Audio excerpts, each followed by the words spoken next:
স্বাগত জানাচ্ছি বিরতিহীন রাত ৯টায় বাংলাদেশে। আপনাদের সাথে আছে আমি মাহমুদা মৌমিতা এবং আমি আলী আশরাফ। শুরুতে জানিয়ে দেব সংবাদ শিরোনাম। সজীব গ্রুপের এমডি হাশেম সহ ৮ জন ৪ দিনের রিমান্ডে। নারায়ণগঞ্জ অগ্নিকাণ্ডে হত্যা মামলায় আদালতের আদেশ।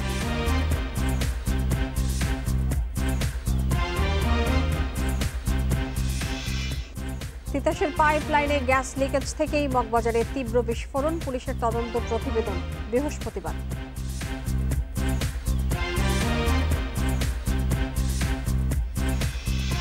করোনায় দেশে আরও ১৮৫ জনের মৃত্যু, নতুন রোগী ৮,৭৭২। ১.৫ মাসে আসছে আরও ২.২ কোটি টিকা।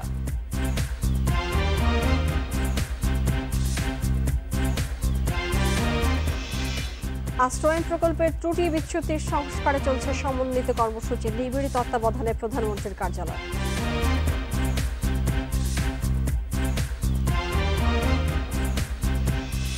ব্রাজিল আর্জেন্টিনা ফাইনাল নিয়ে উত্তপ্ত, ব্রাহ্মণবাড়িয়ার অলিগলিতে পুলিশের ২৫টি টহল টিম, জায়ান্ট স্ক্রিনে নিষেধাজ্ঞা।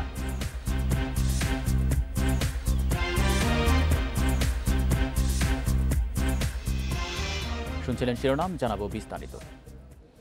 নারায়ণগঞ্জে হাশেম ফুডের কারখানার আগুনে ৫২ জনের মৃত্যুর ঘটনায় সজীব গ্রুপের ব্যবস্থাপনা পরিচালক আবুল হাশেম সহ ৮ আসামিকেই ৪ দিনের রিমান্ডে দিয়েছে আদালত। বিকেলে তাদের আদালতে তুলে ১০ দিনের রিমান্ড চেয়েছিলেন মামলার তদন্ত কর্মকর্তা। এর আগে রূপগঞ্জ থানার হত্যা মামলায় গ্রেপ্তার হন তারা। শনিবার বিকেল ৪:৫টায় সজীব গ্রুপের চেয়ারম্যান আবুল হাশেম সহ ৮ জনকে আনা হয় আদালতে। তাদের ১০ দিন করে রিমান্ড পেতে আবেদন করেন তদন্ত কর্মকর্তা, আর জামিন আবেদন করেন আসামি পক্ষের আইনজীবী। পরে জামিনের আবেদন নাকচ করে তাদের ৪ দিন করে রিমান্ড দেয় আদালত। রাষ্ট্রপক্ষের আইনজীবী জানান, নারায়ণগঞ্জের কারখানাটিতে ছিল না পর্যাপ্ত অগ্নি নির্বাপন ব্যবস্থা, পর্যাপ্ত সিঁড়ি আর কলাপসিবল গেইটে তালা দেয়া ছিল বলেই এত প্রাণহানি হয়েছে।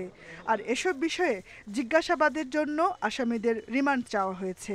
রিমান্ডটা দরকার হচ্ছে এই ফ্যাক্টরির মধ্যে যে কি কারণে এই অগ্নিকাণ্ড ঘটেছে এবং কি কারণে এই প্রাণহানি ঘটেছে, যারা এটার জন্য দায়ী এবং দায়বদ্ধ তারা এই ব্যাপারে প্রশ্ন উত্তর দিবে কি কারণে এই হত্যাকাণ্ড ঘটেছে, কারণ তাদের হেফাজতে তাদের থাকা অবস্থায় এই শ্রমিকগুলো মৃত্যুবরণ করেছে। আসামি পক্ষের আইনজীবীর দাবি, এই আগুন এবং হতাহতের ঘটনা নিছক দুর্ঘটনা। ঘটনার সময় আমরা ছিলাম না, ঘটনা সম্পর্কে অবগত না। আমরা প্রপারলি সব কিছু মেনটেন করেই কিন্তু আমরা বিল্ডিংটা নির্মাণ করছি, আমাদের ফ্যাক্টরি চলছে। কিন্তু দুর্ঘটনা তো দুর্ঘটনাই, নিছক এটা দুর্ঘটনার কারণে একটা দুর্ঘটনা হচ্ছে। আমরা যেভাবে পারি এটা ক্ষতিপূরণ দিব। এর আগে শনিবার দুপুরে পুলিশ বাদী হয়ে হাশেম সহ ৮ জনের নাম উল্লেখ ও অজ্ঞাতনামাদের বিরুদ্ধে রূপগঞ্জ থানায় হত্যা মামলা দায়ের করেন। তার পরপরই গ্রেফতার করা হয় তাদের। Jahanara Parvin, independent news, Dhaka. এদিকে নারায়ণগঞ্জে হাশেম ফুডের কারখানায় উদ্ধার অভিযান সমাপ্ত ঘোষণা করেছে ফায়ার সার্ভিস। এর আগে টানা ৭২ ঘন্টা চলে তাদের কাজ। এছাড়া ৬তলা ভবনটিকে ঝুঁকিপূর্ণ ঘোষণা করেছে ফায়ার সার্ভিস। উদ্ধার অভিযানের তৃতীয় দিন বিকেলের সংবাদ সম্মেলনে ঢাকা ফায়ার সার্ভিসের উপপরিচালক দেবাশিস বর্ধন জানিয়েছেন, অগ্নিকাণ্ডের ঘটনায় নতুন কোনো মরদেহের সন্ধান পাওয়া যায়নি। অগ্নিকাণ্ডে ৬তলা ভবনের ছাদের মাঝখানের কিছু অংশ ধসে পড়েছে। পর্যবেক্ষণ করে ভবনটি সিলগালার বিষয়ে সিদ্ধান্ত জানাবেন বিশেষজ্ঞরা। ভবন নির্মাণের নিয়ম নীতির ক্ষেত্রেও অনেক প্রতিষ্ঠানের অনুমতি নেওয়া হয়নি। ফায়ার সার্ভিসের ৫ সদস্য বিশিষ্ট তদন্ত দল এরই মধ্যে কাজ শুরু করেছে। এই ঘটনায় মোট ৫২ জনের মৃত্যু হয়েছে। এর মধ্যে ঘটনার দিন ৩ জন এবং দ্বিতীয় দিন ৪৯ জনের মরদেহ উদ্ধার করা হয়েছে। সর্বমোট ৪৯টি চতুর্থ তলা থেকে বের করেছিলাম, আর হসপিটালে ৩ জন, এই সর্বমোট 52। তাছাড়া আর কোনো মৃতদেহ আমরা উদ্ধার করতে সক্ষম হইনি, কারণ ভিতরে আর কোনো মৃতদেহ নাই। আর আমরা ৫টা ২০ আমাদের যে অগ্নি নির্বাপন অভিযান আমরা এখানে সমাপ্ত ঘোষণা করছি। আপাত দৃষ্টিতে এই ভবনটা অত্যন্ত ঝুঁকিপূর্ণ। হাশেম ফুডের কারখানায় আগুনের ঘটনায় এখনও নিখোঁজ বেশ কয়েকজন কিশোর শ্রমিক। ৪ তলায় জুস, ক্যান্ডি ও নসিলা তৈরি কাজ করত তারা। এখান থেকেই উদ্ধার হয় ৪৯ মরদেহ। পরিবার বলছে, করোনায় স্কুল বন্ধ থাকায় তারা কারখানায় কাজ নেয়। হাশেম ফুড কারখানার ৪ তলায় চকলেট তৈরির কাজ করত নবম শ্রেণীর ছাত্র নাজমুল। বৃহস্পতিবার সকাল ৮টায় কাজে গেলে আর ফেরেনি সে। নাজমুলের খোঁজে কারখানার সামনে তার মা ও বোন। বয়স ১৫ বছর।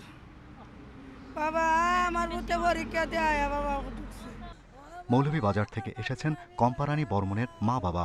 লকডাউনে স্কুল বন্ধ থাকায় পঞ্চম শ্রেণী পড়ুয়া মেয়ে নারায়ণগঞ্জের ফুপুর বাড়িতে বেড়াতে এসে চাকরি নেয় কারখানায়। সেও কাজ করত ভবনের ৪র্থ তলায়। বৃহস্পতিবার দুপুরের শিফটে কাজে যোগ দিয়ে আর ফেরেনি কম্পা। এসি রুমের ভিতরে আমার মেয়ের ধাক্কা দিয়ে সুপারভাইজারে ঢুকাই দিছে, হয়েছে এখানে আগুন আসবে না, তোমরা এখানে থাকো। মাকে খুঁজতে এসেছে ৬ বছরের শিশু সোমা। বাবা ও খালাকে নিয়ে নিথর চোখে চেয়ে আছে হাশেম ফুড কারখানার গেটের দিকে। এই বুঝি মা বেরিয়ে এসে জড়িয়ে ধরবে তাকে। শ্রমিকরা বাইরে এসে, কিন্তু আমার বোন নাই, তারপর আবার দৌড় ফেলে গেছি, গিয়ে দেখি আমার বোনের কোনো চিহ্ন মিলে নাই। হাশেম ফুড কারখানায় প্রাণে বেঁচে যাওয়া শ্রমিকরা বলছেন ১২ ঘন্টা কাজের বিনিময়ে তারা বেতন পেতেন মাত্র ৫,৫০০ টাকা। ঠিকমতো পাওয়া যায় না বেতন ওভারটাইম। 12 ঘন্টা ডিউটি করে লাই, 20 মিনিট খাওয়া, তারপর হিনি এক করে চলবে করে 8টায় ছুটি। মালিকে 5টা সেকশন রাখছে, রাখিয়া আমরা 5টা সেকশনে ঘুরায় ঘুরায় কাজ করা, বুঝছেন। আর নিচে একটু দুর্ঘটনা ঘটতেই আমাদের মালিকে তালা মারে।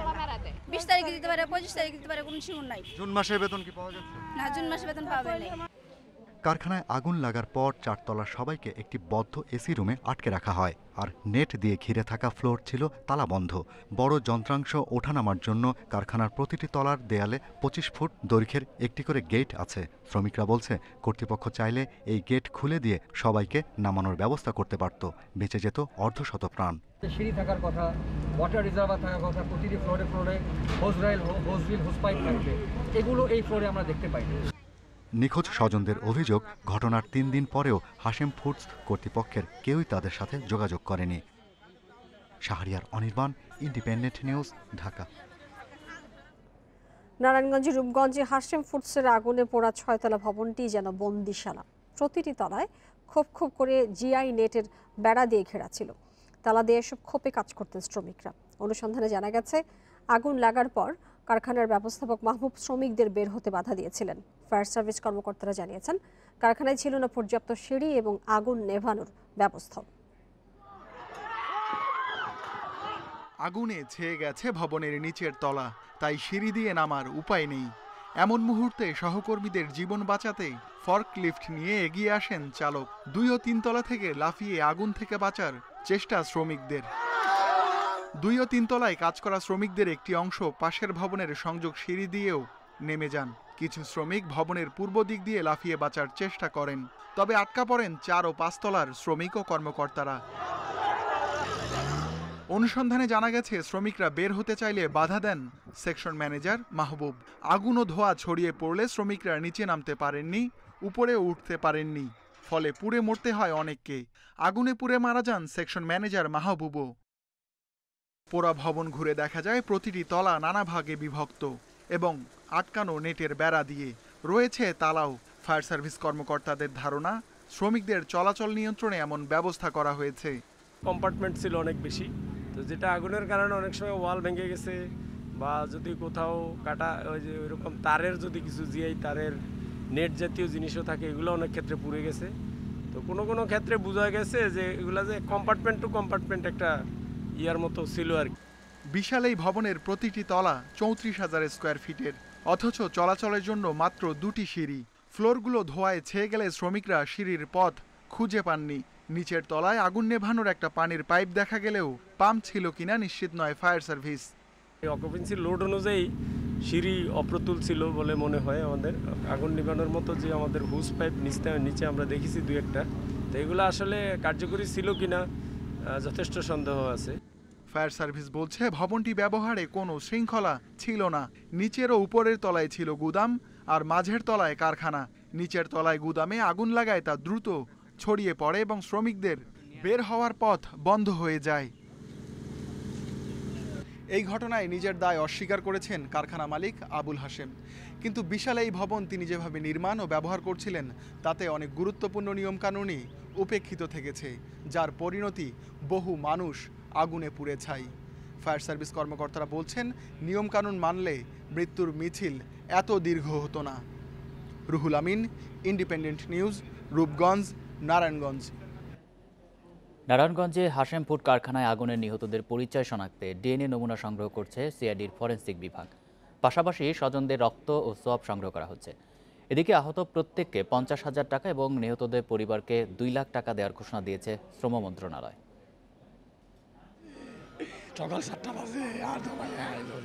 এই কান্না রূপগঞ্জের সেজান জুসের কারখানায় অগ্নিকাণ্ডে নিহত 14 বছরের কিশোরী 8ম শ্রেণীর শিক্ষার্থী মিতুর বাবা বিল্লাল হোসেনের।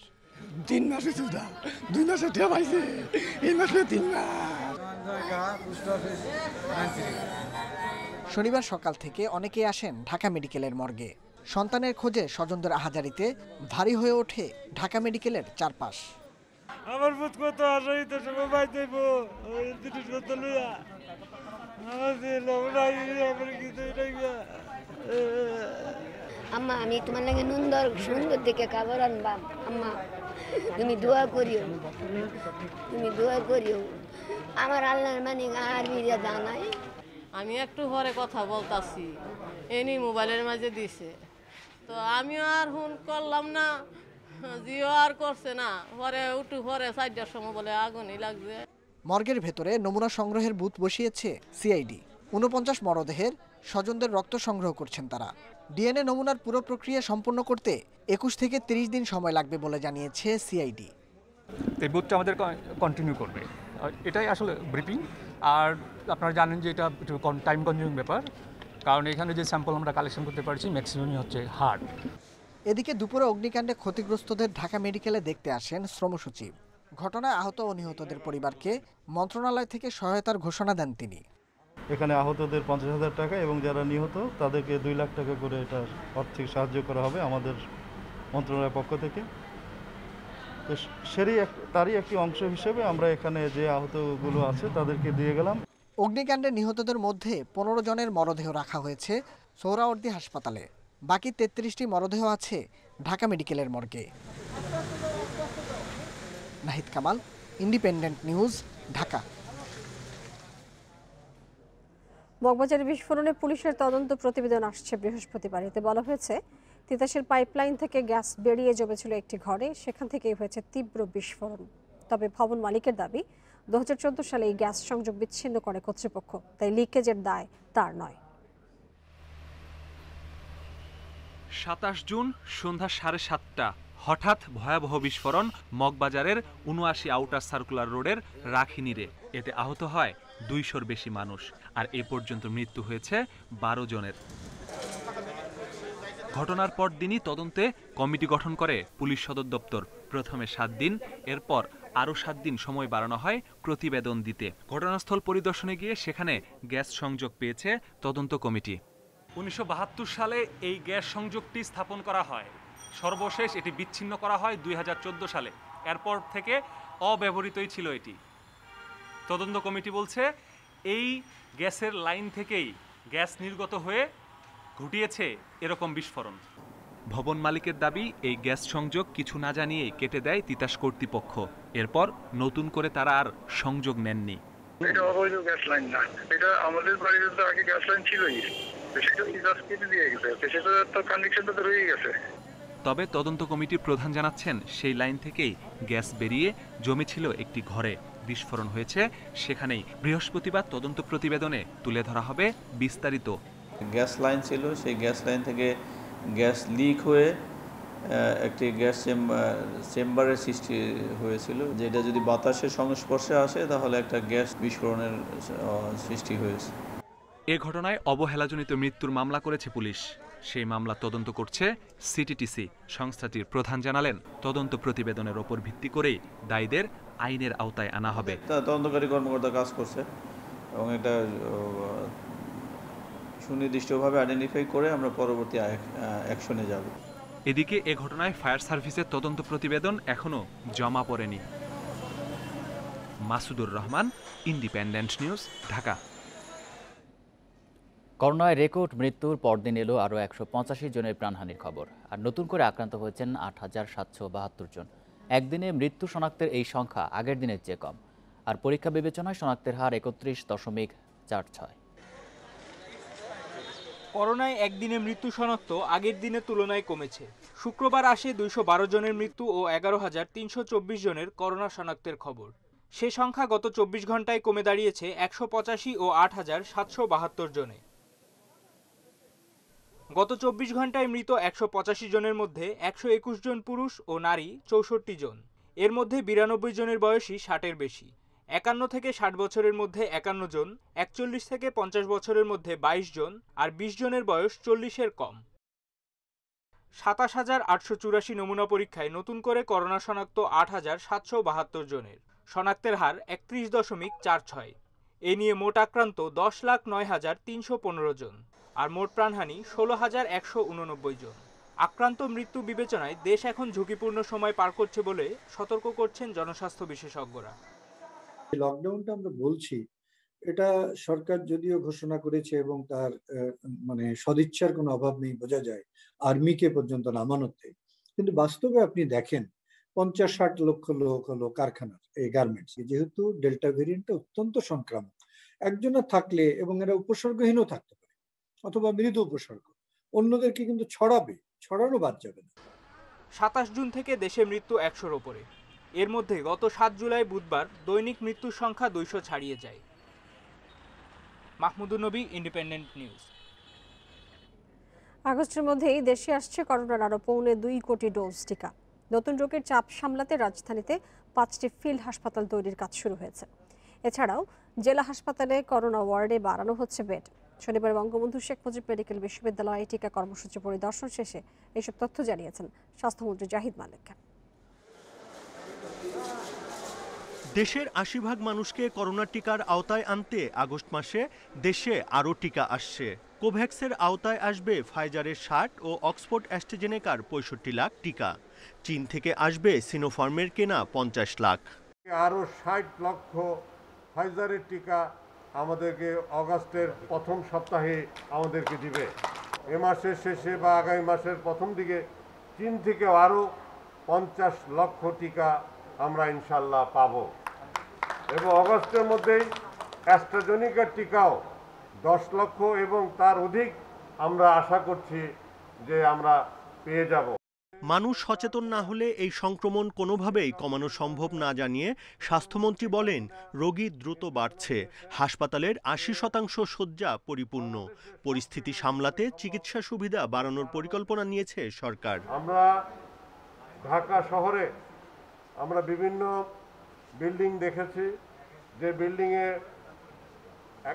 করোনা হাসপাতালে স্থাপন করা যায় কিনা।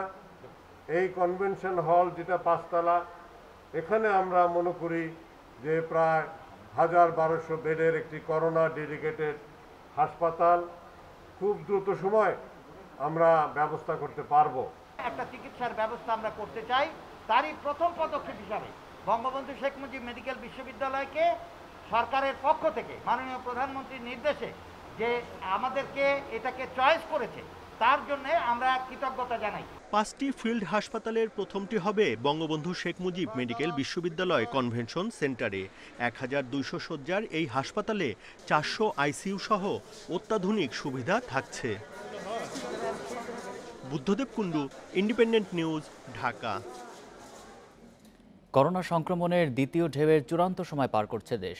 চলমান লকডাউন সফল হলে আগামী ৪ থেকে ৫ দিন পর সংক্রমণ নিম্নমুখী হতে পারে বলে ধারণা করছেন জনস্বাস্থ্যবিদরা। তবে তাদের শঙ্কা, বিধিনিষেধে শিথিলতা এলে সংক্রমণ কমবে না, বরং আরও বেড়ে যেতে পারে। দেশে করোনা সংক্রমণের প্রথম ঢেউয়ের চূড়ান্ত পর্যায় ছিল গত বছরের জুনে। চলতি বছরের মার্চ এপ্রিলে দ্বিতীয় ঢেউয়ের আঘাতে বিপর্যস্ত হয়ে পড়ে স্বাস্থ্য ব্যবস্থা।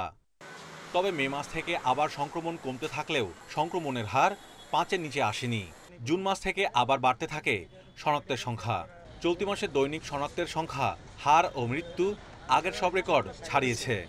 ৫% নিচে যে কন্টেইনমেন্ট বলে সেটা আমরা করতে পেরেছিলাম ডিসেম্বর, জানুয়ারি এই সময়ের দিকে, শীতকালের দিকে। এরপরে আবার ২৪% হয়ে গেছিল মার্চের শেষে, আবার কমিয়ে এনেছিলাম ২৭, কিন্তু ৫-এর নিচে নামেনি। আবার এটি আবার বৃদ্ধি পেতে পেতে এখন ৩১%। সুতরাং আমরা দ্বিতীয় ওয়েভে রয়েছি। ১ জুলাই থেকে দেশে কঠোর লকডাউন চলছে। এ কারণে বিশেষজ্ঞরা বলছেন, আগামী ৪ থেকে ৫ দিন পর সংক্রমণ নিম্নমুখী হতে পারে। আমরা এখন পিকে রয়েছি নিঃসন্দেহে। এই পিকটা আমরা যদি আমাদের কর্মকাণ্ড নির্ধারণ করবে যে আমরা এই পিক থেকে নিম্নমুখী হব নাকি আবার নিম্নমুখী হয়ে আবার ঊর্ধ্বের দিকে আবার চলে যাব। করোনা ভাইরাসের ইনকিউবেশন পিরিয়ড 2 থেকে 14 দিন, অন্তত পক্ষে 14 দিন অপেক্ষা করতে হবে, 10 থেকে 14 দিন অপেক্ষা করতে হবে সে সংক্রমণ সংখ্যা নিচের দিকে যাওয়ার জন্য। কিন্তু আস্তে আস্তে এটা আগামী 3 থেকে 5 দিনের ভিতর কমতে শুরু করবে আমরা আশা করছি। বিশেষজ্ঞরা বলছেন, লকডাউনের সফলতার ওপর নির্ভর করছে সংক্রমণের গতি প্রকৃতি। গ্রামাঞ্চলে আসলে লকডাউন তো মানানো খুব কঠিন সারা দেশে একসাথে, কিন্তু যদি আমরা লকডাউনটা আসলে সাকসেসফুলি এবং সবাই যদি স্বতঃস্ফূর্তভাবে অংশগ্রহণ করি, তাহলে কিন্তু সংক্রমণ সংখ্যা কমে আসবে।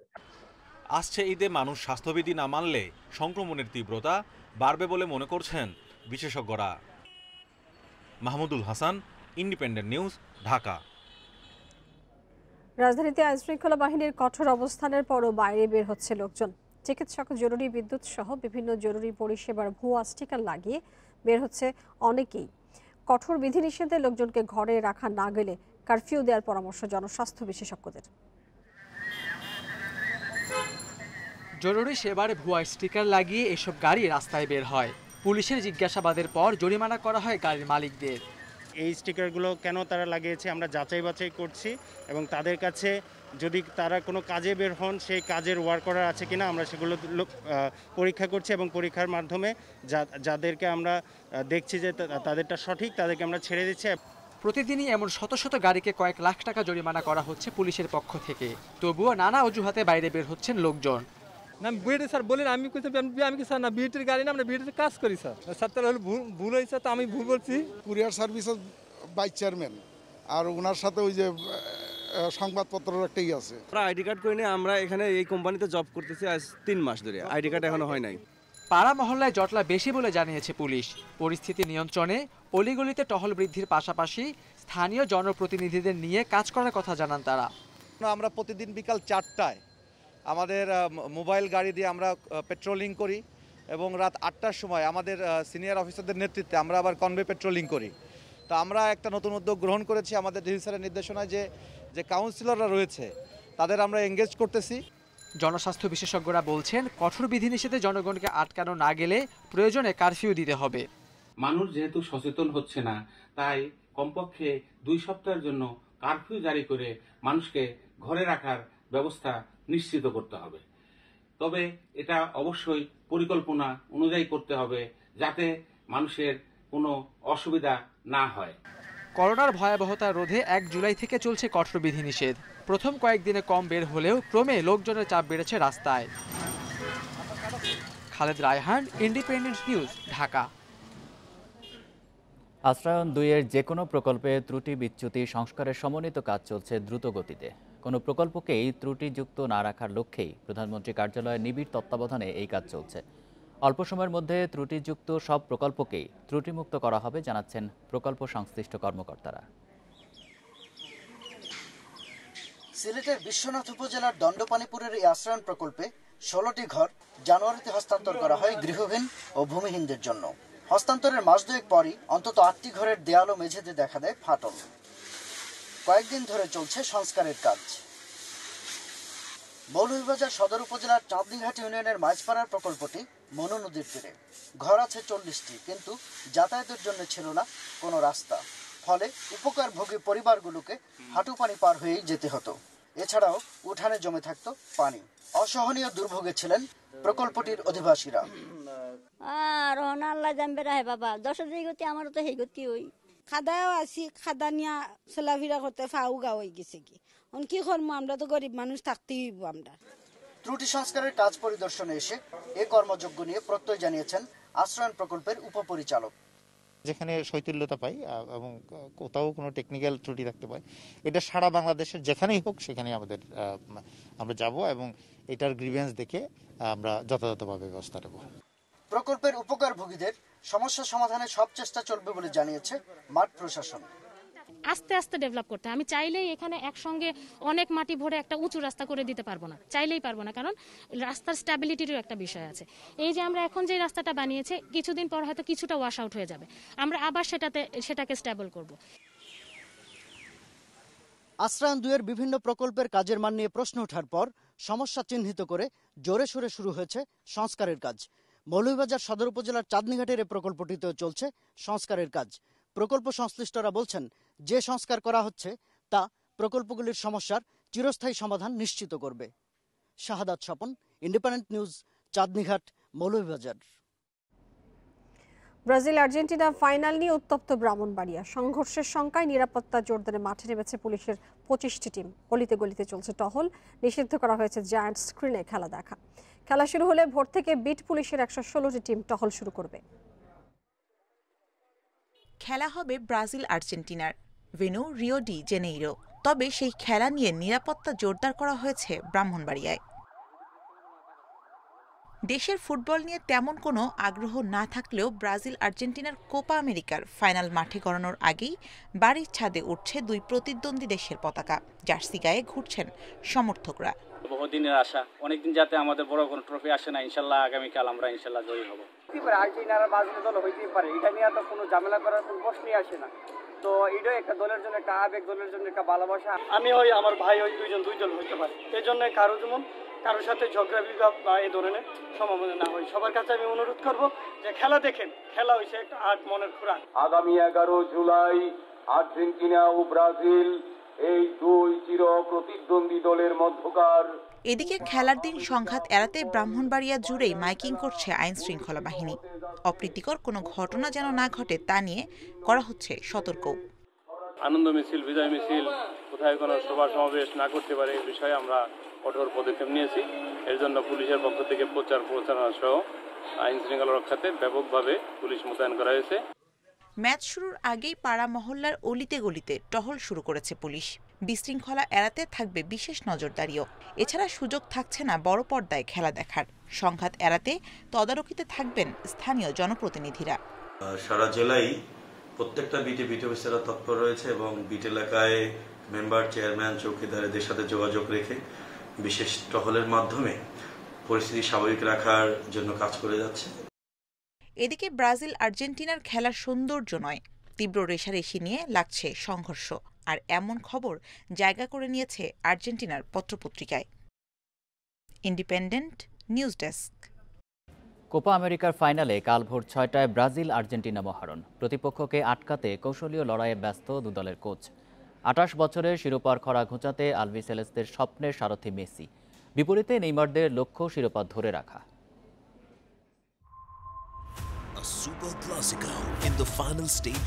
ফুটবল প্রেমীদের কাছে পরম আকাঙ্ক্ষিত ব্রাজিল আর্জেন্টিনা ম্যাচ, আর তা যদি হয় ফাইনাল তাহলে তো কথাই নেই। মেগা ফাইনালের অপেক্ষা ফুরাতে চলেছে। শুরু হয়ে গেছে কাউন্টডাউন। এবার শিরোপা জিততে মরিয়া মেসি। বিশ্ব ফুটবল মেসির মতো কাউকে খুব কমই পেয়েছে, অথচ এমন এক ফুটবলারের দেশের জার্সিতে মেজর কোনো ট্রফি নেই। অপেক্ষাটা 2 যুগেরও বেশি। ক্যারিয়ারের সায়ান্নে এসে আকাশী নীল জার্সিতে নামলেই নিজেকে উজাড় করে দেন ফুটবল জাদুকর। মেসি ইতিহাসের অন্যতম সেরা ফুটবলার। এই ট্রফি জয় করে তার প্রমাণের কিছু নেই। আমরা নিজেদের কাজটা ঠিকমতো করতে চাই, আগে কি হয়েছে তা নিয়ে ভাবতে চাই না। মেসি ফাইনালে ব্যবধান গড়ে দিতে পারেন, তাকে আটকাতে বাড়তি মনোযোগ দিতে হবে। ভারসাম্য নষ্ট করে খেলা নিজেদের দিকে নিয়ে যেতে পারেন মেসি, যেমনটা নেইমারও পারেন। মেসি নাকি নেইমারের দল, শেষ হাসি কারা হাসবে তা বলে দেবে সময়। তবে পরিসংখ্যান বলছে ব্রাজিলকে হারানো কঠিন। কোপা আমেরিকা আয়োজন করে ঘরের মাঠে কখনো হারেনি সেলেসাওরা। দু দলের মুখোমুখি লড়াইয়ে এগিয়ে ব্রাজিল। 111 বারের দেখায় সেলেসাওদের জয় 46টি, আর আলবিসেলেস্তেরা জিতেছে 40 ম্যাচে, ড্র বাকি 25 ম্যাচ। কোপা আমেরিকায়ও ব্রাজিলের 9 শিরোপার বিপরীতে আর্জেন্টিনা শিরোপা 14টি। কিন্তু বিশ্বকাপ সহ অন্য সব মেজর টুর্নামেন্টে সেলেসাওদের ট্রফি বেশি। এই লড়াইয়ের মহিমা অতুলনীয়, যেখানে মেসি, নেইমারের মতো ফুটবলাররা তাদের নৈপুণ্য দেখাবে। দারুণ এক ম্যাচের সাক্ষী হতে যাচ্ছি আমরা। ফাইনালের ভেন্যু মারাকানায় দর্শক ধারণ ক্ষমতার 10% প্রবেশের অনুমতি দেওয়া হয়েছে। হলুদ বর্ণছড়ায় রঙিন হবে নাকি কান্নায় মলিন হবে মারাকানা, তা জানতে আর মাত্র কিছু সময়ের অপেক্ষা। Zahirul Islam, Independent news.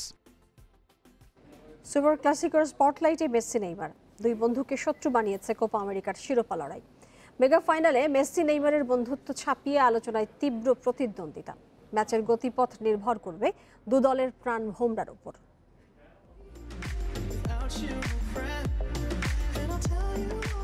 বার্সেলোনায় জমেছিল রসায়ন, চেনা জানা থেকে সম্পর্কটা গড়ায় বন্ধুত্বে। জাতীয়তা আলাদা হলেও সম্পর্কের গভীরতা দিয়ে দূরত্ব মিটিয়েছেন মেসি নেইমার। অন এবং অফ দ্য ফিল্ডের মেসি নেইমারের বন্ধুত্ব শত্রুতায় রূপ নেয় সুপার ক্লাসিকো ইস্যুতে। ঐতিহ্যবাহী ব্রাজিল আর্জেন্টিনা দ্বৈরথ তাতিয়ে দেয় বিশ্বসেরা দুই ফুটবলারকে। চিরশত্রুদের হারিয়ে শিরোপা উৎসব যেমন নেইমারের ইচ্ছা, তেমনি প্রথমবারের মতো জাতীয় দলের হয়ে ট্রফি জিততে প্রত্যয়ী মেসি। 5 বছরের বড় মেসি জাতীয় দলের হয়ে খেলেছেন সর্বোচ্চ ম্যাচ। পেলের রেকর্ড স্পর্শ করতে এলেমটেনের দরকার আর 1 গোল। নেইমারও খুব পিছিয়ে নেই, 9 গোল দূরে তিনি। রোনালদোকে তাড়া করার সুযোগ মেসির না থাকলেও নেইমারের আছে। সুপার ক্লাসিকোতে গোলের বিচারে এগিয়ে মেসি। আর্জেন্টাইন অধিনায়কের চেয়ে 2 গোল কম নেইমারের। কোপায় ব্রাজিলিয়ান সুপারস্টারের চেয়ে 3 গুণ ম্যাচ বেশি খেলেছেন এলেমটেন। গোলের ব্যবধানটাও দ্বিগুণ। গোল্ডেন বুটের রেসেও শীর্ষে মেসি। 4 গোলের সাথে 5 অ্যাসিস্টে ট্রফি অনেকটাই নিজের করে নিয়েছেন আর্জেন্টাইন অধিনায়ক। অন্যদিকে 1 ম্যাচ কম খেলা নেইমার করেছেন 2 গোল। ক্যারিয়ারের সায়ান্নে অধরা ট্রফি জয়ের আকুতি মেসির। আর্জেন্টিনার হয়ে একটা শিরোপা পাওনা আছে এলেমটেনের। বিপরীতে ব্রাজিলকে দেওয়ার আরও অনেক কিছু আছে 29 বছর বয়সী নেইমারের। Mohammad Nazim, Independent News. ক্রীড়াঙ্গনে এমন রোববার আগে আসেনি কখনো। ভোরের আলো ফুটবে ব্রাজিল আর্জেন্টিনার রোমাঞ্চ নিয়ে। সন্ধ্যায় ছেলেদের ফাইনাল দিয়ে শেষ হবে টেনিসের সবচেয়ে মর্যাদার আসর উইম্বলডন। আর রাতেই অপেক্ষা করছে ইতালি ইংল্যান্ড ইউরো ফাইনাল। খেলাধুলা, বিশেষ করে ফুটবলে সুপার সানডে বলে একটা বিষয় আছে। নামিদামি সব লিগে বড় ক্লাবের লড়াই দিয়ে ছুটির দিনকে স্মরণীয় করে ইউরো। তবে এবার ফুটবল ভক্তদের সামনে শুধু সুপার নয়, সুপার ডুবার সানডে। মৌসুম শেষে ক্লাবগুলো এখন বিশ্রামে, কিন্তু রোববার ঠিকই রঙিন হচ্ছে কোপা আমেরিকা আর ইউরোর ফাইনালে। ইতিহাসে প্রথমবার একই দিনে বৈশ্বিক ফুটবলের 2 বড় আসরের শিরোপার লড়াই।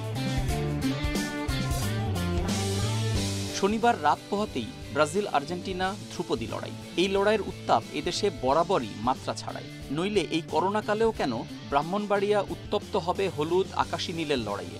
দেশের গণ্ডি ছাড়িয়ে যা এখন বিশ্ব ফুটবলের আলোচিত ঘটনা। একদিকে মেসি, অন্যদিকে নেইমার। 14 বছর পর কোনো মেজর টুর্নামেন্টের ফাইনালে লড়বে এই 2 আইকনিক দল। ফলে ভক্তদের ঠেকিয়ে রাখা যাচ্ছে না কোনোভাবেই। অন্যদিকে রাতে রোমাঞ্চ ছড়াবে ইউরোর ফাইনাল। 1966 বিশ্বকাপের পর মেজর কোনো ট্রফি জয়ের সুযোগ 3 লায়ন্সের সামনে। অন্যদিকে মানচিনির হাত ধরে নতুন করে জেগেছে ইতালি। ইটস কামিং হোম নাকি ইটস গোয়িং রোম, তাই দেখার অপেক্ষা। সকাল আর রাতের মাঝেও বিশ্রাম নেই ক্রীড়াপ্রেমীদের। টেনিসের সবচেয়ে মর্যাদার আসর উইম্বলডনে ছেলেদের ফাইনালও যে এদিনই। 20 গ্র্যান্ডস্লাম জয়ের মাইল ফলক ছুঁয়ে ফেডেরার নাদালের পাশে বসার হাতছানি জোকোভিচের সামনে। Rakibul Hasan, independent news. Harare টেস্টের ৪র্থ দিন শেষে জয়ের সুবাস পাচ্ছে বাংলাদেশ। শেষ দিন জিততে বাংলাদেশের দরকার 7 উইকেট। 336 রানে পিছিয়ে রয়েছে জিম্বাবুয়ে। তাসকিনের দুর্দান্ত ডেলিভারিতে শুরুতে আউট হন ওপেনার মিল্টন সুম্বা। আক্রমণাত্মক ব্যাটিংয়ে প্রতিরোধ করেন ব্রেন্ডন টেইলর। 92 রানে তাঁকে ফেরান মিরাজ। কাইটানোর উইকেট তুলে নেন সাকিব। এর আগে বিনা উইকেটে 45 রান নিয়ে দিনের খেলা শুরু করে বাংলাদেশ। 43 করে এনগারাভার বলেই ক্যাচ দেন সাইফ হাসান। সহজ হয়ে আসা উইকেটে এরপর আরও সহজ হতো সাদমান এবং শান্ত। দুজনের সেঞ্চুরিতে 476 রানের লিড পায় বাংলাদেশ। এর আগে প্রথম ইনিংসে 468 রান করে বাংলাদেশ, আর জিম্বাবুয়ে অল আউট হয় 276 রান করে।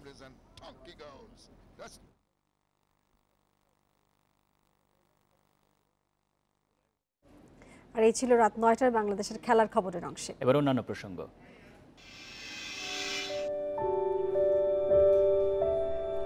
লকডাউনে ভালো নেই রাজধানীর কাঁটাবন মার্কেটে প্রায় 1,500 পশু পাখি। তাদের দিন কাটছে অর্থাহারে অনাহারে। খাঁচায় বন্দি পশু পাখিরা স্বাভাবিক আলো বাতাসের অভাবে অসুস্থ হয়ে পড়ছে। বদ্ধ পরিবেশে দুর্বল হয়ে মারা যাচ্ছে কেউ কেউ।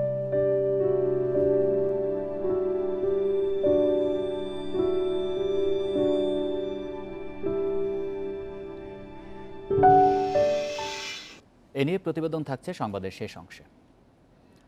এডিস মশা নিধনে কাল থেকে উত্তর ঢাকায় চিরুনি অভিযান। শনিবার ঢাকার 2 সিটিতে ভ্রাম্যমাণ আদালতের অভিযানে 7 লাখ টাকা জরিমানা ও একজনকে 3 মাসের কারাদণ্ড দেওয়া হয়। সরকারি বেসরকারি যে ভবনেই এডিসের লার্ভা পাওয়া যাবে সংশ্লিষ্টদের কঠোর শাস্তি দেওয়া হবে হুঁশিয়ারি দিয়েছেন স্থানীয় সরকার মন্ত্রী। করোনা মহামারীর মধ্যে প্রতিদিনই বাড়ছে ডেঙ্গু রোগী। পরিস্থিতি আরও অবনতির শঙ্কা কীটতত্ত্ববিদদের। তাই বিশেষ অভিযান শুরু করেছে ঢাকার 2 সিটি কর্পোরেশন। গুলশানে বিশেষ এই অভিযান উদ্বোধন করেন স্থানীয় সরকার মন্ত্রী তাজুল ইসলাম। পরে তাকে নিয়ে নির্মাণাধীন ভবন পরিদর্শনে যান মেয়র আতিকুল ইসলাম। এ সময় বসুন্ধরা গ্রুপের একটি নির্মাণাধীন ভবনের বেসমেন্টে থাকা পানিতে এডিস মশার লার্ভা পাওয়া যায়। পাশেরই ওয়েস্টার্ন ইঞ্জিনিয়ারিং লিমিটেডের নির্মাণাধীন ভবনেও মেলে এডিস মশার লার্ভা। পরে ওখানে 2 লাখ টাকা জরিমানা করা হয়েছে এবং পরবর্তী যে এখানে আমরা পেয়েছি নির্মাণাধীন ভবনে সাইট ইঞ্জিনিয়ার যিনি আছেন তিনি দোষ স্বীকার করেছেন। সেই ভিত্তিতে তাকে 3 মাসের বিনাশ্রম কারাদণ্ড দেওয়া হয়েছে। পরে স্থানীয় সরকার মন্ত্রী জানান, পরিস্থিতি নিয়ন্ত্রণে আনতে আরও 10 জন নির্বাহী ম্যাজিস্ট্রেট নিয়োগ দেওয়া হচ্ছে। নগরবাসীকে সচেতন করার পাশাপাশি লার্ভা পেলে করা হবে জরিমানা। আর মেয়র আতিক বলেন, 10টি অঞ্চলের কর্মীদের একটি অঞ্চলে এনে 8 দিন ধরে চলবে চিরুনি অভিযান। যারা বিভিন্ন জায়গায় বাসা বাড়ি বানাচ্ছেন, ডেভেলপাররা যারা আছেন, আপনারা মেহেরবানি করে, আমি মেহেরবানি করে অনুরোধ করছি আপনাদের কাছে, হাত জোর করে অনুরোধ করছি, আপনারা আপনাদের বাসায় আপনারা একটু দেখেন, মনোযোগ দেন এবং যেখানে ঘুমিয়ে আছে যারা নির্মাণ কাজ করে যারা, ওদিকে কিন্তু প্রথমে কিন্তু কামড় দিবে। উত্তরের তুলনায় দক্ষিণে ডাবলের বেশি হয়েছে, তো অতএব সেগুলো চিহ্নিত করা হয়েছে এবং একই রকম নিয়ম আমরা যেটা মন্ত্রণালয়ের পক্ষ থেকে করেছি, এটা উভয় সিটি কর্পোরেশনের অত্যন্ত গুরুত্বের সহিত পালন করবে। গত বছর ছিল, এবছরও নাই তা না, তবে শৈথিল্য ভারতের পাওয়া যাবে, সরকারি হোক বেসরকারি তাদের বিধি ব্যবস্থা নেওয়া হবে। দিনভর বিভিন্ন এলাকায় এডিস বিরোধী অভিযান চালিয়েছে ঢাকা দক্ষিণ সিটি। এ সময় 22 ভবনকে 5 লাখ টাকা জরিমানা করা হয়। যে শাটার বক্সগুলো, সেগুলোর ভিতরে পানিতে এডিস মশার লার্ভা পাওয়া গেছে এবং নিচে যে বেসমেন্টও কিছু লার্ভা আছে, আমরা তাদেরকে সতর্ক করে দিচ্ছি। একই অপরাধ তারা যদি আরেকবার করে সেক্ষেত্রে আমরা দ্বিগুণ জরিমানা করি। নগরবাসীকে ডেঙ্গু থেকে রেহাই দিতে অভিযান অব্যাহত রাখার কথা বলছে ঢাকার 2 city corporation. Adilur Rahman, Independent news, Dhaka. Teknaf থেকে আসে লবণের গাড়িতে ঢাকায় ঢুকছে ইয়াবা। মাদকের এই চালান ধরতে এবার সাহায্য নেওয়া হলো ডগ স্কোয়াডের। পুরো ট্রাক তল্লাশির পর লবণের বস্তা থেকে বের হয়ে এসছে মাদকের ইয়াবার চালান। গ্রেপ্তার করা হয়েছে এক মাদক ব্যবসায়ীকে। পুলিশের অভিযানে মাদক কারবারিরা রুট এবং কৌশল যেমন পাল্টাচ্ছে, গোয়েন্দারাও পাল্টাচ্ছে উদ্ধারের কৌশল। ইয়াবার একটি বড় চালান আসছে টেকনাফ থেকে, এমন তথ্যে রাজধানীর মতিঝিলে অভিযানে নামে ডিবি। আইডিয়াল কলেজের সামনের রাস্তা দিয়ে যাওয়ার সময় আটক করা হয় সেই ট্রাক। তল্লাশি ও জিজ্ঞাসাবাদে কিছুই মেলে না। পুরো ট্রাকই লবণের বস্তা ভর্তি থাকায় খুঁজে বের করতে বেগ পেতে হয়। ট্রাকটি নিয়ে আসা হয় ডিবি কার্যালয়ের সামনে। সাহায্য নেওয়া হয় ডিএমপির ডগ স্কোয়াডের। পুরো ট্রাক তন্ন তন্ন করে খুঁজে অবশেষে সন্ধান মেলে মাদকের সেই চালানের। 15,000 ইয়াবাসহ আটক করা হয় একজনকে। গোয়েন্দারা বলছেন, আগের চোরা কারবারিরা টেকনাফ থেকে ইয়াবার চালান ঢাকা হয়ে গাজীপুরে নিয়ে যেত, কিন্তু রুট পাল্টে নিয়ে যাচ্ছে মানিকগঞ্জে। ইয়াবা খুঁজে পাচ্ছিলাম না, কিন্তু আমাদের কাছে ইনফরমেশন ছিল যে ওই ট্রাকে ইয়াবা ছিল। পরবর্তীতে আমাদের আধুনিক প্রযুক্তি, আমরা ডগ স্কোয়াডের সহায়তায় আমরা সার্চ করে আমরা 15,000 পিস মাদকদ্রব্য উদ্ধার করি। ঢাকাকে রুট হিসাবে ব্যবহার করে মানিকগঞ্জের উদ্দেশ্যে ট্রাকটি রওনা দিয়েছিল। গোয়েন্দারা জানাচ্ছে, ইয়াবা মিয়ানমার থেকে আসে টেকনাফে, এরপর সেগুলো আনা হয় ঢাকার আশপাশের জেলাগুলোতে। লকডাউনের কারণে কৌশল বদলে মাদক কারবারিরা লবণের মতো খাবারের গাড়িতে করে শুরু করেছে পরিবহন। কেনাইন ইউনিটটি আমরা হয়তো আগামীতে এই মাদক কারবারিরা যে নিত্য নতুন কৌশল অবলম্বন করছে, আমরা এই কেনাইন ইউনিটকে কাজে লাগিয়ে এই মাদকের যে নিত্য নতুন কৌশল, এটাকে নিবৃত করার চেষ্টা করব। ইয়াবা চালান বন্ধে সীমান্তে নজরদারি আরও বাড়ানোর পরামর্শ গোয়েন্দা পুলিশের। Masudur Rahman, Independent news, Dhaka. সৌদি আরব সহ মধ্যপ্রাচ্যের দেশগুলোতে শুক্রবার জিলহজ মাসে চাঁদ দেখা যায়নি। ফলে 20 জুলাই সৌদি আরবে ঈদ উল আজহা হবে বলে জানিয়েছে দেশটির সুপ্রিম কোর্ট। 19 জুলাই পালিত হবে আরাফাতের দিন। এদিকে সৌদি আরবে হজের আয়োজন সম্পন্ন হয়েছে। করোনা মহামারীর মধ্যে টানা দ্বিতীয় বছরের মতো বিদেশিদের হজে যাওয়া বন্ধ রেখেছে সৌদি আরব। করোনা ভাইরাস বিধিনিষেধের কারণে শুধু সৌদি নাগরিক এবং দেশটিতে বসবাসরতরা হজ পালনের সুযোগ পাচ্ছে। এবছর সর্বমোট 60,000 মানুষ হজ করতে পারবেন। এবারও বাংলাদেশিদের হজ করা হচ্ছে না।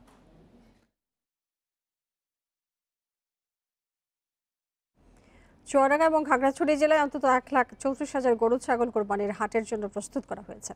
শ্রম এবং পুঁজি বিনিয়োগ করে অনেকেই গতবারের ক্ষতি পুষিয়ে নেওয়ার কথা ভাবছেন, কিন্তু লকডাউনের বাধ্যবাধকতা এখনো শুরু হয়নি পশুর হাট। এমন প্রেক্ষাপটে বাজারের বদলে অনলাইনে বেচা কেনার ব্যবস্থা করতে তৎপর প্রশাসন। ঈদ যত ঘনিয়ে আসছে, কোরবানির পশু বিক্রি নিয়ে চুয়াডাঙ্গায় খামারিদের দুশ্চিন্তা ততই বাড়ছে। প্রতি বছরের মতো এবারেও জেলায় প্রায় 1,12,000 পশু প্রস্তুত করা হয়েছে। চলমান কঠোর বিধিনিষেধে জেলায় সব পশুর হাট বন্ধ। এ অবস্থায় পশু বিক্রি নিয়ে তৈরি হয়েছে শঙ্কা। অনলাইনে গরু বেচাকেনা সম্পর্কে আসলে তো চুয়াডাঙ্গাটা পেজগুলো হয়েছে শোনা যাচ্ছে, কিন্তু আসলে সবাই তো আমরা শিক্ষিত নাই। আমরা কিভাবে বেচাকেনা করব? আমাদের দেখা যাচ্ছে ব্যাপারী গরু বাড়িতে আসলে কিনা বেচা করলে আমরা সুবিধা হয়। অনলাইনে গরু বেচাকেনা হচ্ছে, কেমন করে বেচাকেনা হচ্ছে আমি তো জানি না। জেলা প্রাণী সম্পদ কর্মকর্তা বলছেন, হাট চালু না হলেও অনলাইনে গরু বিক্রি হবে। এজন্য প্রতিটি উপজেলায় অনলাইন প্ল্যাটফর্মে কোরবানির পশুর হাট নামে পেজ খোলা হয়েছে। 4টি উপজেলাতে 4টি অনলাইন প্ল্যাটফর্ম আছে। আমরা গরুর ছবি সহ সম্ভাব্য দাম, কালার, সম্ভাব্য ওজন এগুলি দিয়ে আমরা প্ল্যাটফর্মে আমরা আপলোড দিচ্ছি। কিছু কিছু সাড়া আছে। কোরবানির পশু বিক্রি নিয়ে দুশ্চিন্তায় খাগড়াছড়ির খামারিরাও। তারা বলছেন, অনলাইনে গরু বিক্রি হলে এবছর অর্ধেকের বেশি গরু অবিক্রিত থেকে যাবে। এ অবস্থায় শঙ্কা কাটাতে সরকারি বেসরকারি উদ্যোগে অনলাইন প্ল্যাটফর্মে গরু বেচা কেনার ব্যবস্থা নেওয়া হয়েছে বলছেন জেলা প্রাণী সম্পদ কর্মকর্তা। ডিজিটাল প্ল্যাটফর্মের মাধ্যমে আমরা ওখানে গরুর ছবি দিয়া ভেটেরিনারি সার্জনের একটা কনসার্নে আমরা সেখানে ভালো গরুগুলো আমরা আপলোড করতেছি। মাইকিং করিয়া সে ও তার গরু সম্বন্ধে প্রচার করতে পারে। তাহলে আমার মনে হয় স্বাস্থ্যবিধি মেনে 1-2টা করে গরু ওখান থেকে বিক্রি হতে পারে। অনলাইনে পশু বিক্রির ব্যবস্থা করা হলেও প্রান্তিক এসব খামারিরা এ বিষয়ে কতটুকু জানেন তা নিয়ে প্রশ্ন রয়েছে। Shamima Rahman, Independent news. রাজধানী কাঁটাবন মার্কেটে প্রায় 1,500 পশু পাখির দিন কাটছে অর্ধাহারে অনাহারে। লকডাউনের কারণে বন্ধ দোকানে খাঁচায় বন্দী পশু পাখিরা প্রহর গুনছে স্বাভাবিক জীবনে ফেরার। খাবার দেওয়া হলেও বদ্ধ পরিবেশে দুর্বল হয়ে মারা যাচ্ছে কিছু প্রাণী। 1 ঘন্টা নয়, দিনে অন্তত 6 ঘন্টা দোকান খোলা রাখার দাবি ব্যবসায়ীদের। কাঁটাবনের বার্ডস লাভার্স কর্নার। পাখি, বিড়াল, কবুতর সহ নানা ধরনের পোষা প্রাণী বিক্রি হয় এখানে। তবে লকডাউনের কারণে দোকান খুলতে পারছেন না ব্যবসায়ীরা। দোকান বন্ধ থাকায় গুমট পরিস্থিতির মধ্যে পড়েছে পশু পাখিরা। আর এ কারণেই পার্সিয়ান বিড়ালের চাহনি বলছে সে ভালো নেই। খাঁচায় বন্দি পাখিরা কোনো রকমে বেঁচে। পর্যাপ্ত পরিচর্যার অভাবে দুর্বল হয়ে পড়েছে পশু পাখিরা। খুনসুটি যাদের স্বভাব, তাদের এখন মন ভালো নেই। খাঁচার পাশে গিয়ে দাঁড়ালেও তাকাচ্ছে না। তবে হঠাৎ দোকান খোলায় শেষ বিকেলে রোদে পাখা মেলেছে বাঙালি ফিন। ব্যবসায়ীরা বলছেন, বদ্ধ পরিবেশ, অক্সিজেনের অভাবে দুর্বল হয়ে মারা যাচ্ছে প্রাণী। এর মধ্যেও জন্ম হয়েছে নতুন কিছু অতিথির।